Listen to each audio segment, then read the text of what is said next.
ওই পিছনে নিয়ে উনারে কুপাইছে। ভাগ্নি যখন স্কুলে যায় তখন আছে রাব্বি নামে একটা ছেলে, রাব্বি নামে একটা ছেলে আপনার আছে আমাদের ওই ভাগ্নিরে বলে যে তোরে রেপ করবো।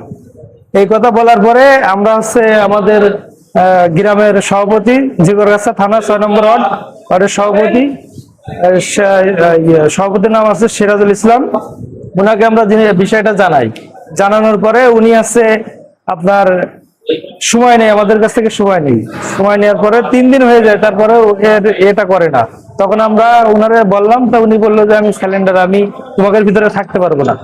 থাকার পরে গতকালকে সন্ধ্যার সময় ইনি হচ্ছে আমাদের দোকানে বসে রয়েছে, যে ছেলেটা বলেছে যে আমাদের ভাগ্নি রেপ করবে, ওই ছেলের কাছে জিজ্ঞেস করতেছে যে তুই এই কথা বলেছিস। বলার পরে একটু হাতাহাতি করেছে, করার পরে ইনারে গতকালকেই মারার জন্য ওনারা রেডি ছিল, গতকালকে মারতে পারিনি।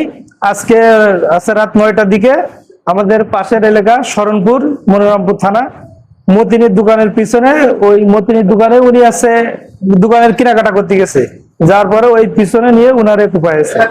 ইমার্জেন্সিতে আসেন, আমি যেগুলো পাই সাধারণত দেখা যায় যে উনার গা হাত পা খুব ঠান্ডা, আমরা পালস, প্রেসার এবং টেম্পারেচার কিছুই পাইনি। তার চোখের পিউপিল বড় হয়ে গেছিল, যেগুলো দেখে আমরা বুঝি যে রোগীটি মৃত অবস্থায় আমাদের এখানে আসছেন। কিন্তু জানা যায় যে উনি জিগরগাছা থেকে মারামারি জনিত কারণে এখানে রেফার করা হয়।